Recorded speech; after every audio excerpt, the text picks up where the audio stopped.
Good morning, all of you. Let's discuss today's summary, the sermon at Banaras. It's an amazing story where we are going to know about the importance of this chapter, how this chapter is wonderful and important. Let's discuss in Hindi because I know that most of you wants to listen the story in Hindi. Okay, fine. Gautam Buddha जो कि महान थे, महान है भी क्योंकि वो हमारे ईश्वर है। तो गौतम बुद्ध एक राजकुमार थे और उनका जन्म, उनका बचपन का नाम सिद्धार्थ था और वो 12 वर्ष की आयु में ही उन्हें हिंदू पवित्र ग्रंथों की पढ़ाई करने के लिए स्कूल भेजा गया था। कहाँ भेजा गया था? स्कूल भेजा गया था पवित्र ग्रंथों की पढ़ाई करने के लिए। ठीक है।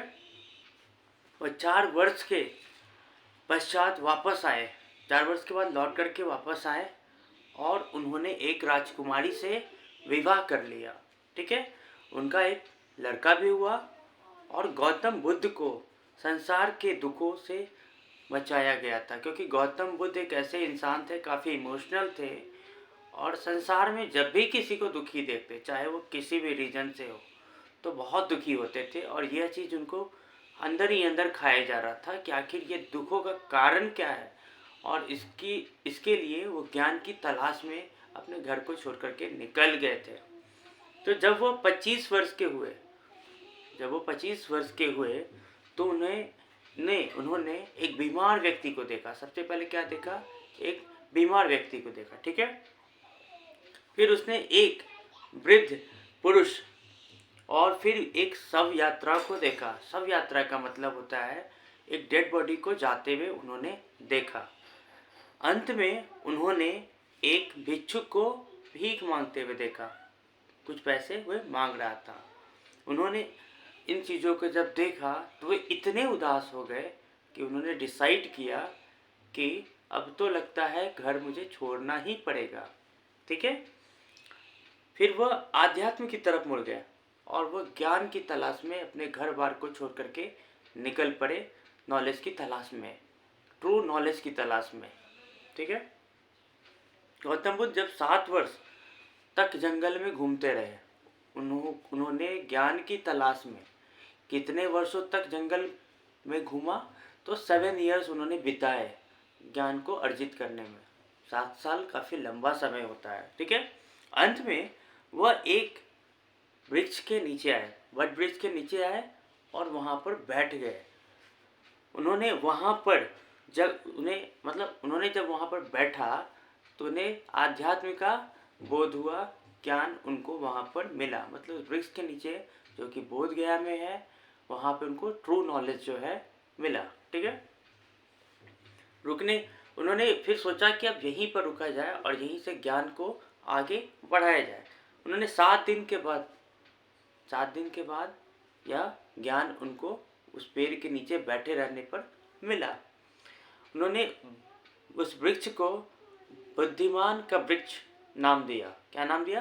बुद्धिमान का वृक्ष नाम दिया। उन्होंने पढ़ाना आरंभ कर दिया। शीघ्र ही उन्हें बुद्धि वहाँ से मिल गया। मतलब उस वृक्ष के नीचे बैठे रहने पर जब उन्हें ट्रू नॉलेज मिल गया तो उन्होंने डिसाइड किया कि वहाँ से वो नॉलेज का विस्तार करेंगे।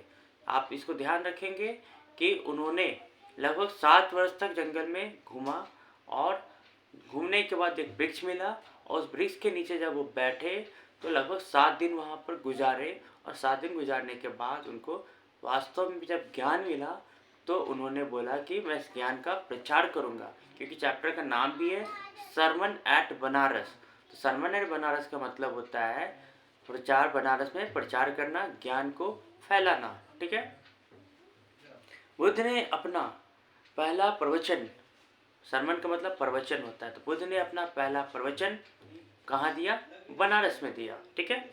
यह गंगा के किनारे वाले स्थानों में सबसे पवित्र स्थान बनारस को माना जाता है। ठीक है। प्रवचन में 10 महत्वपूर्ण बातें हैं, महत्वपूर्ण बिंदु है। यह दुखों के बारे में बुद्ध की बुद्धिमत्ता दिखाता है। और ये 10 बातें है क्या? ये 10 बातें क्या है उनको हम देखेंगे एक एक करके। पहला नंबर है किसा गौतमी को एक ही पुत्र था और वो मर गया था। एक कहानी के रूप में इसको समझाया गया है कि किसा गौतमी जो है उसका एक ही पुत्र था, वो मर गया था और मरे हुए बच्चे को लेकर के जीवित करने के लिए, मतलब अपने मरे हुए बच्चे को यह समझ ही नहीं रही थी कि वो बच्चा मर चुका है, और उसे लेकर के कई लोगों के दरवाजे दरवाजे जाती और कहती कि कोई तो है जो मेरे बच्चे को ठीक कर देता। ठीक है, तो अपने पड़ोसियों के पास ले गई, उसने दवाई की मांग की। आदमी ने उसे पागल कहा। क्या कहा? पागल कहा। अंत में किसा एक व्यक्ति से मिली, उसने उसे बताया कि उसके पास कोई दवाई तो नहीं है, लेकिन एक डॉक्टर जरूर है, और डॉक्टर के पास जब वो जाएगी तो उसकी समस्या का समाधान भी हो जाएगा। ठीक है, किसा गौतमी ने उस मनुष्य के बारे में बताने के लिए कहा, यानी उस डॉक्टर का नाम बताने के लिए कहा। तो उन्होंने बताया कि साक्या मुनि नाम के एक व्यक्ति है, साक्या मुनि बुद्ध नाम है, उनके पास तुम जाओ और वहीं पे तुम्हारी समस्या का समाधान होगा। ठीक है, बुद्ध ने उसे मुट्ठी भर सरसों के बीज लाने के लिए दिया। उस घर में बुद्ध ने कहा, जब वो बुद्ध के पास गई, भगवान बुद्ध ने कहा कि ठीक है, मैं तुम्हारे बेटे को ठीक तो कर दूंगा, लेकिन मेरी एक शर्त है। शर्त यह है कि तुम जाओ, वैसे घर में जाओ जहाँ से तुमको एक मुट्ठी सरसों मिले और कोई भी इंसान पहले से मरा हुआ ना हो। ठीक है, किसा ने बुद्ध के उस लड़के का इलाज करने के लिए कहा और बोला कि एक मुट्ठी सरसों लेकर के आओ। किसा गौतमी घर घर गई। कहाँ गई? घर घर गई, और व्यक्तियों ने उसे सरसों के बीज भी दिए। उसने पूछा कि क्या कोई भी आपके घर में अभी तक मरा नहीं है?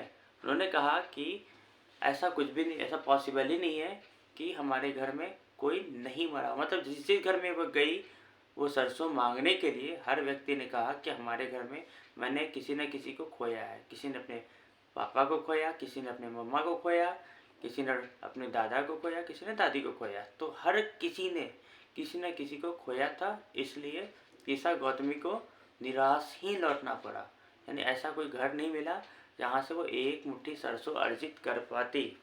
ठीक है, किसा गौतमी ऐसे घर से बीज नहीं ले सकी। अंत में वह रास्ते में थकी और निराश बैठ गई। थकी हुई निराश बैठ गई। शीघ्र ही वहाँ पर अंधेरा हो गया। उसने शहर की रोशनी देखी, अंधेरे में शहर की रोशनी को देखा। शीघ्र ही रात का अंधेरा चारों ओर फैल गया। मतलब रोशनी तो थी, लेकिन वो लाइट्स जल रहे थे। शहर के अंधेरे में कुछ कुछ जगह पे लाइट जलने की वजह से रोशनी थी, और धीरे धीरे देखते देखते पूरे शहर में अंधेरा छा गया। उसने व्यक्तियों के भाग्य के बारे में सोचा। उसने कई व्यक्तियों के बारे में सोचना शुरू किया, और उसने सोचा कि वह अपने दुख में इतनी ज़्यादा बिजी हो गई थी, व्यस्त हो गई थी, कि उसे लगा ही नहीं कि सारे लोग भी दुखी है। उसे लगा कि सब लोग खुशहाल है, लेकिन वास्तव में वो अपने दुख में इतनी दुखी हो गई थी कि हर कोई उसे खुशहाल नजर आ रहा था। ठीक है, या मनुष्य को यदि वह सारी खुदगर्जी की छोड़ दे तो वर्त तक ले जाए। मतलब उसके दिमाग में था कि अगर इंसान खुदगर्जी छोड़ दे, वो खुदगर्ज ही तो थी जो सोच रही थी कि वो सिर्फ दुखी है। दुनिया में तो सब लोग दुखी है कहीं ना कहीं, किसी न किसी कारण से। तो उसने सोचा कि अगर इंसान खुदगर्जी छोड़ दे तो भगवान हो जाएगा, वह अमरता की तरफ चला जाएगा। ठीक है, बुद्ध ने बताया कि मानव जीवन छोटा है और कष्टदायी है, कोई भी मरने से बच नहीं सकता है। जो भी जन्मे हैं वे एक दिन जरूर मरेंगे। युवा और वृद्ध सभी कुम्हार के बर्तनों की तरह होते हैं, बनने के बाद तो वे टूटते ही हैं। सभी जीवन से चले आते हैं, और एक पिता अपने बेटे को नहीं बचा सकता। एक पिता जो अपने बेटे को नहीं बचा सकता है।